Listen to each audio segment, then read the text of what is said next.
जो प्रारंभ यानी ओरिजिनल पीएलपीए एक्ट है, उस पीएलपीए एक्ट के अंतर्गत जो सुप्रीम कोर्ट का अब निर्णय आया है, जिसके बारे में आपको भी जानकारी है, कांतन एन्क्लेव और हुड्डा का उसमें सेक्टर है, उसमें जो कुछ लिखित है कि इस पीएलपी एक्ट के अंतर्गत 8 जिले 10 जिले ऐसे हैं जिनकी पूरी की पूरी जमीन उसमें आ गई है। 14 जिले, जिसमें पंचकुला जिला है, यमुना जिला है, अंबाला जिला है, भिवानी जिला है, रोहतक का थोड़ा पार्ट है, रेवाड़ी जिला है, महेंद्रगढ़ जिला है, गुरुग्राम जिला है, फरीदाबाद जिला है, पलवल जिला है, मेवात जिला। और उसमें टोटल की टोटल जमीन है उस पीएलपीए के एक्ट में, यानी इवन एग्रीकल्चर की जो लैंड है वो भी पीएलपीए में आ गई है।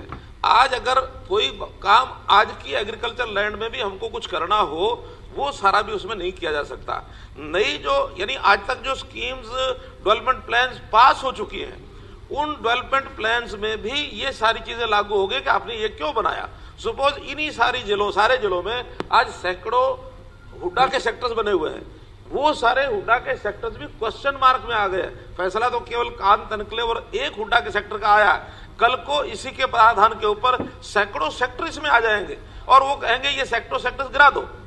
आज जैसे कांत एन्क्लेव की बिल्डिंग्स को गिराने में तकलीफ आई हुई है ना, आज जैसे वहां एक सेक्टर जो सुप्रीम कोर्ट ने निर्णय दे दिया उसको गिराने में तकलीफ आई हुई है ना, और वो सारा पैसा कौन दे? सरकार दे।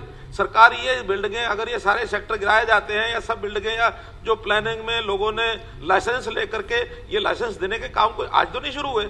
आखिर 1500 लाइसेंस पिछले 10 साल की सरकार में आप लोगों ने दिए, वो 1500 जो लाइसेंस दिए जो बिल्डिंग्स बनी है, कल को अगर सुप्रीम कोर्ट का निर्णय ऐसा ही उनके ऊपर लागू होता है तो हरियाणा तो बिक जाएगा, हरियाणा नहीं बचता। इसलिए उन चीजों को दिए होंगे, ऐसा नहीं दिए। मेरा कहना है कि 15 साल 10 आपके 5 हमारे, उससे पहले भी थी, सब सरकारों ने जो दिए हुए हैं ये उस समय चेक करना चाहिए था, नहीं चेक हुआ। आज जब उसको चेक कर रहे हैं तो आज एक प्रावधान ला रहे हैं, उस प्रावधान में क्या क्या उसके मोटे मोटे प्रावधान है वो मैं आपको बता देता हूं। जैसे पहली बात, इसमें राज्य के किसी हिस्से को जो इसमें प्रावधान दिए गए उसके अलावा बाकी नहीं छोड़ा जाएगा। छोड़ा क्या जा रहा है, इसके अंदर निम्नलिखित कैटेगरी की भूमि को इस एक्ट के प्रभाव से निकाला जाना प्रस्तावित है।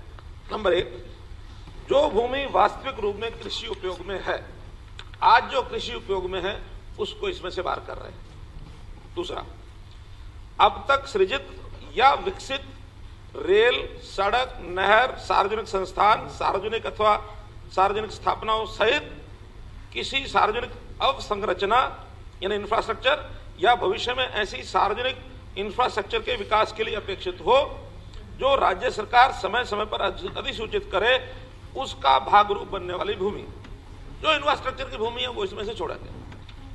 तीसरा, विभिन्न एक्ट के तहत अब तक जो फाइनल डेवलपमेंट प्लान है, जो फाइनल डेवलपमेंट प्लान अंतिम विकास योजनाएं या किसी नगर सुधार योजना स्कीम में जो शामिल जमीनें हैं वो जमीन है, अगर तो वो छूटेंगी। नहीं तो अगर ये विकास योजनाओं की जमीन नहीं छूटेगी तो उसके अंतर्गत आप सारे को उसमें डाल सकते हो और सारे डलेंगे तो कोई काम कर नहीं सकते हो।